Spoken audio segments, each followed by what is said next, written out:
With thanks to our reader, thanks to this remarkable ministry of music that has so blessed us, with thanks to Pastor Catherine, Pastor Steve for the invitation.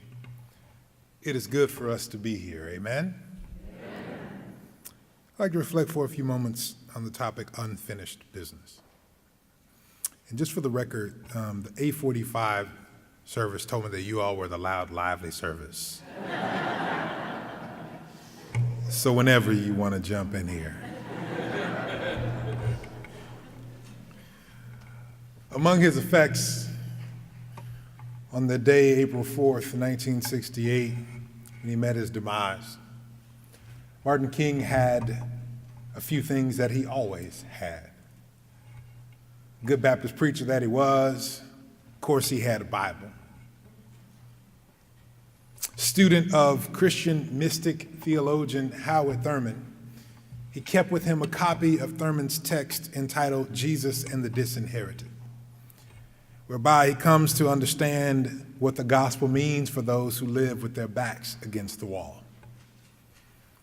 Because he understood the public space to be his pulpit and all of America to be a bit of his congregation, he also had that sacred text that we honor in the Declaration of Independence and the U.S. Constitution.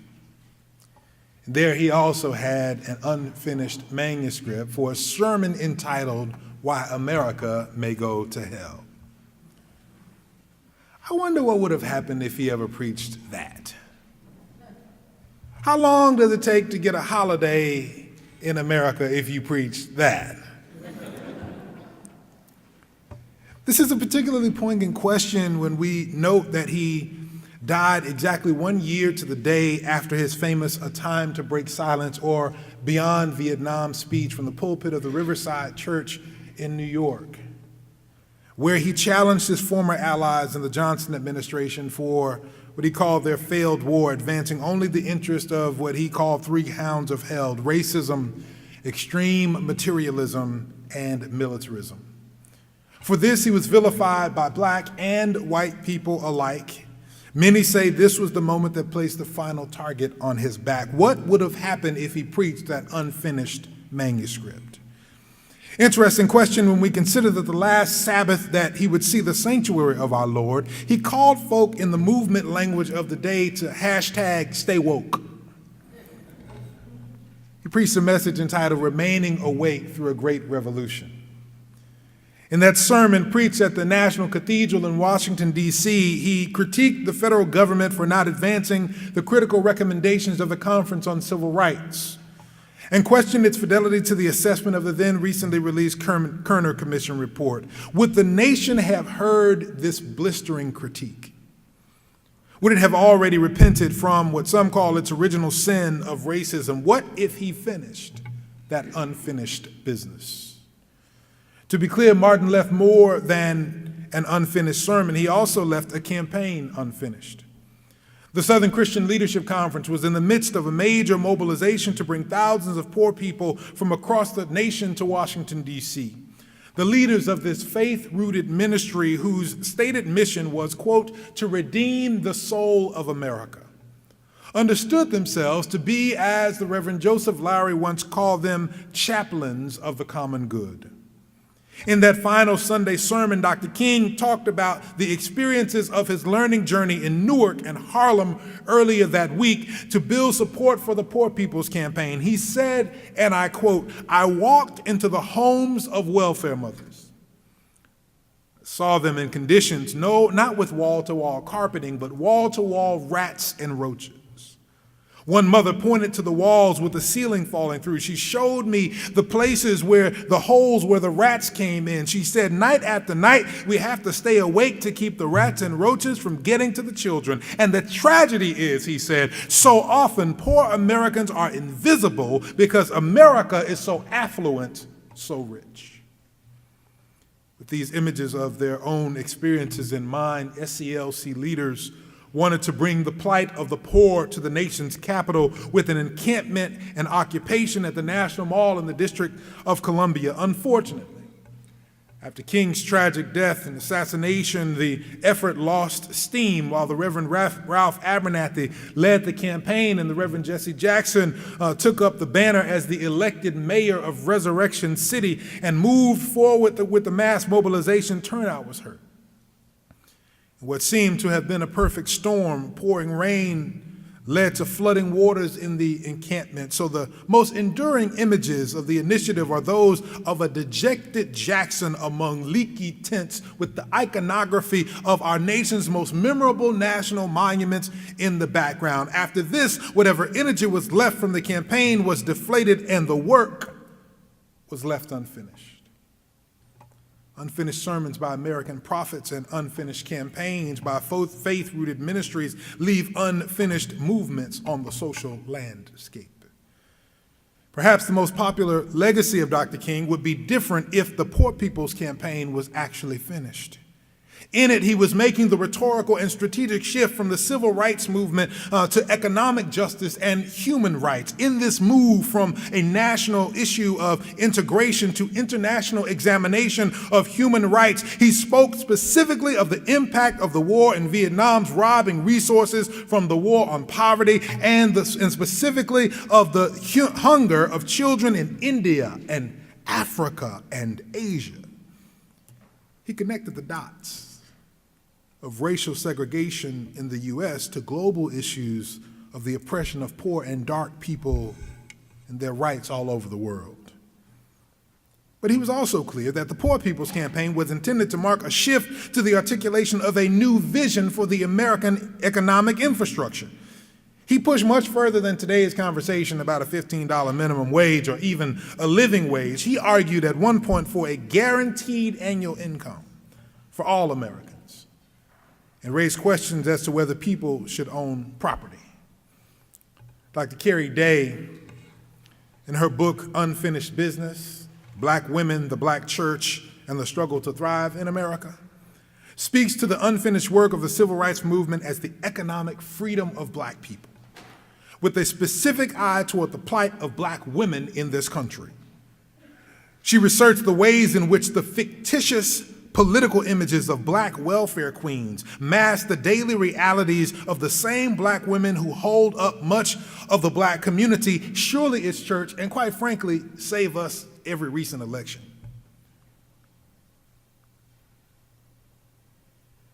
Dr. Day calls on justice-loving people, specifically those in the historic Black church traditions writ large that produced King, to take up the work of pushing public policy to help these women build assets. This, many argue, would help to complete the work of this unfinished movement. You didn't come here for a history lesson. Unfinished business is not relegated to historic notions from years gone by. The opportunity costs of unfinished business also plague us today in our individual lives. Unfinished business is a source of stress and strain.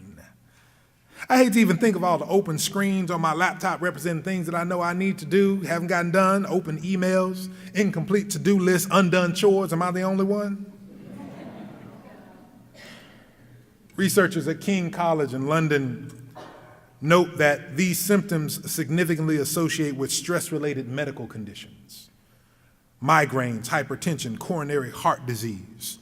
Other possible psychological problems include burnout, alcohol abuse, unexplained physical symptoms, absenteeism, chronic fatigue and accidents, sick building syndrome, and repetitive strain injury. Another researcher estimated that occupational stresses cause half of absenteeism in today's workplace, 40% of turnover, and 5% of total lost productivity. Dr. Melissa McCreary writes that living with unfinished business is not only inefficient, it makes us feel bad. Unmet goals and unfinished projects are really mental clutter. They create stress. Thinking about them can be exhausting, and not completing things tends to make us feel badly about ourselves. If you would allow me a personal confessional moment, in this esteemed chapel, erected the same year that King met his demise, I stand today with the strain and stress, feeling weak from the weight of unfinished business. This place and this growing community on this day with sentiments of immigration segregation seeping from the lips of our leadership in the country. And this time, 5 years into an international youth-led activism movement for Black lives, 4 years after the Ferguson uprising, I am unsettled by unanswered questions. I am unsatisfied with the inertia of progress. I am unnerved by unfinished business. And if the quest, the journey, the path toward the vision of hope and the manifestation of the great world house, King's beloved community, what Johnny Bernard Hill interpreted as a multiracial, multi-ethnic community of peace and justice with love as a governing ethic, don't that sound good? Then we, my brothers and sisters, have some unfinished business. And I'm not ashamed to argue that I'm glad that we're not the first ones and we're not the only ones. This is what the Johannine community was dealing with when they gathered together after Jesus had gone, after the completion of the writing of the gospel according to John, after those last few passages at the end of the 20th chapter that our reader has so lifted for us today. Now Jesus did many other signs in the presence of his disciples, which are not written in this book. But these are written so that you may come to believe that Jesus is the Messiah, the Son of God, and that through believing you may have life in his name. Don't that sound like the end of the book? It's because it was. The linear gospel in the hand of one writer ends here at the 20th chapter, the 21st chapter. Picks up because the community is left with unanswered questions, unfinished business, questions about who Jesus was, questions about who they were, questions about a changing context and world around them, trying to find their footing, and their leader who had gone on could not answer these questions for them. So they picked up the pen together and wrote after these things. Beginning the 21st chapter, they open up new possibilities for themselves and even for the legacy of Jesus. After these things, beginning the 21st chapter, they begin to open up what it means to be a community together and to wrestle with real questions, not hiding their heads in the sand. After these things, Jesus showed himself to the disciples by the Sea of Tiberias, and he showed himself in this way. And I think they give us a clue as to how to handle our unfinished business. Now, I know you all are great Bible scholars. You have wonderful theological groups here, Christian education, Sunday school, and Bible study, so I'm not going to read the whole thing to you. But I'll recap a few things because I think this 21st chapter of John that the community writes together gives us a hint at how we finish our unfinished business. Can I do that? The first thing I see in this particular text that tells us that how we ought to finish our unfinished business is a story of responsible agency. In the 21st chapter, Jesus is gone. The disciples are trying to figure out what to do. You all know what they were doing before they met Jesus. Many of them were fishing. So a brother by the name of Peter says, I don't know what to do. I'm feeling dejected. People out here got rumors about me. They're saying I'm this and saying I'm that. You know what I'm doing? I'm going fishing. And we see he doesn't know exactly what to do with himself. He doesn't have all the answers about what the church's mission is supposed to be. He has given a remarkable sermon, gathered people into the life of the church. People are following him, but he doesn't have all the answers. But he knows how to do what he knows how to do. He's responsible with what he has in his hands, and he says, I'm going fishing. And we see, as the story progresses, that God blesses his responsible agency. First, we see that when he says, I'm going fishing, the other disciples say, well, we're coming too.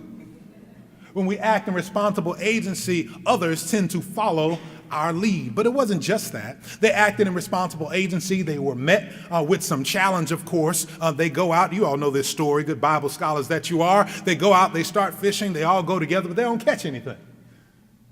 Then this shadowy figure shows up on the shore. Cast your nets on the other side. By saying cast your nets on the other side, we come to know this is Jesus. I want to suggest that our responsible agency is not just met by other people following. Maybe more importantly, our responsible agency is met with divine direction. If we do what we know how to do, God will show us what the next step shall be.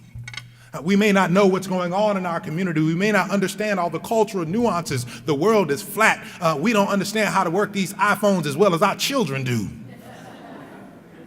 But if we do what we know how to do, others will follow and God will meet us to show us the next step of the way. How do we finish our unfinished business? First, responsible agency. But second, we finish our unfinished business by reclaiming a resurrection legacy. The second thing that happens that we see in the 21st chapter is we see Jesus show up outside, invite the disciples to a fish fry. Jesus says, "Come, let's have breakfast." They meet Jesus on the shore. After they bring in their great haul of fish, they eat together outside. Now, why is this important? This is important because up to this point, we see these recurring appearance narratives of Jesus up until this point. Jesus has shown up inside with the disciples. Jesus has shown up among their company. But they can still claim maybe that he's not around anymore because he hadn't shown up in public.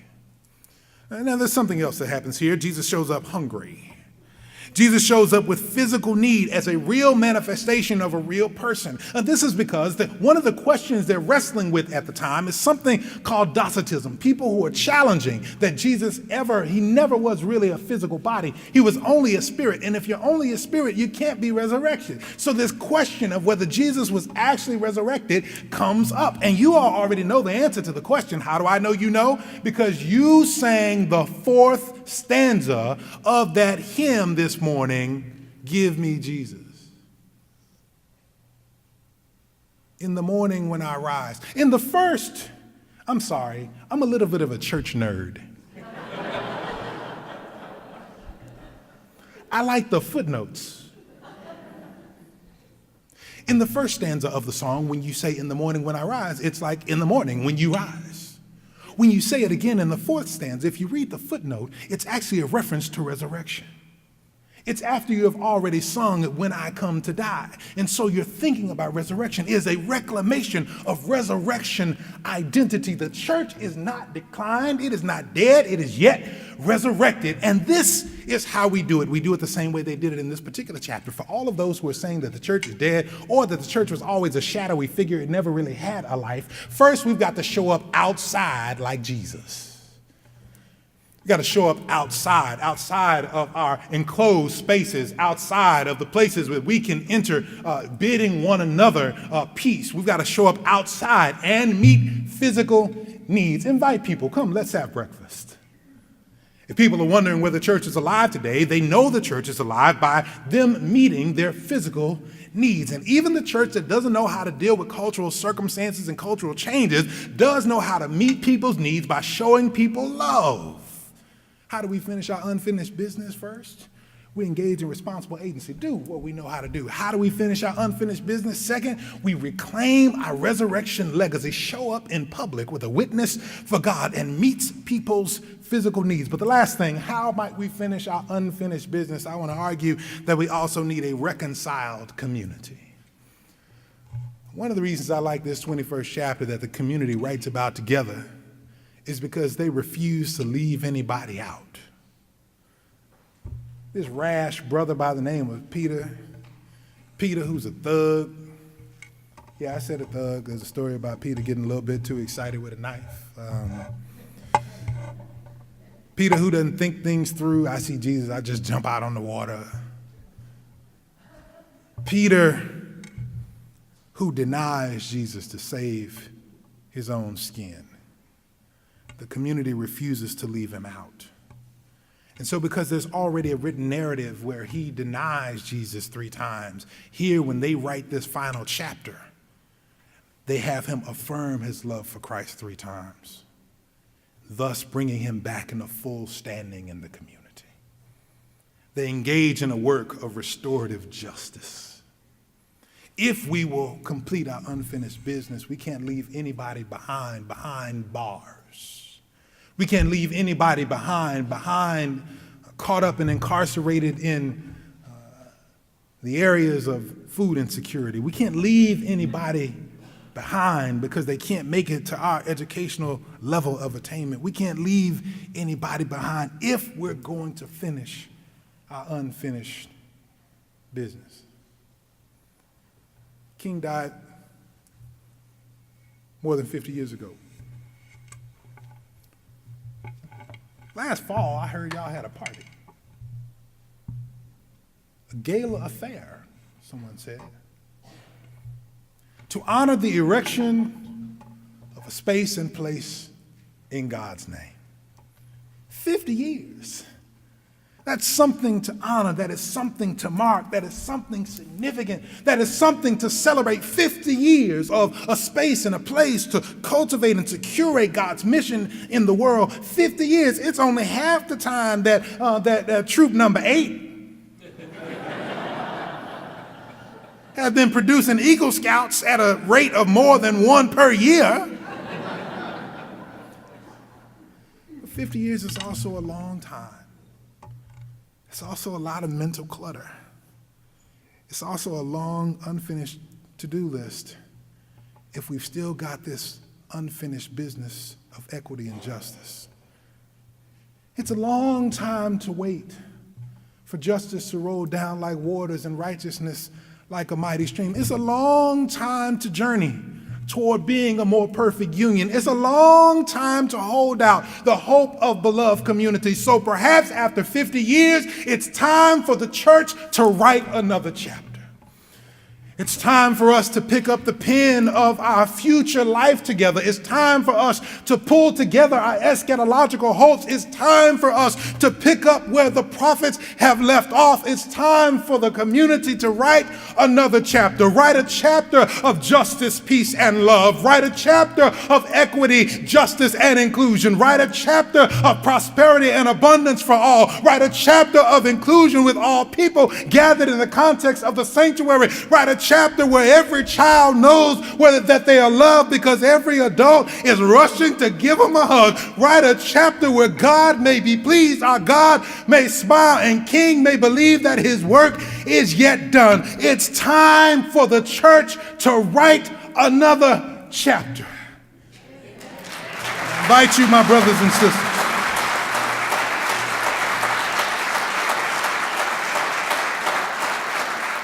grace and the hope for this difficult moment is that none of us have to write alone. No one has to be called the Johannine leader. No one has to be the beloved disciple. We just have to be beloved community together, and we will finish our unfinished business. God bless you and God keep you is my prayer.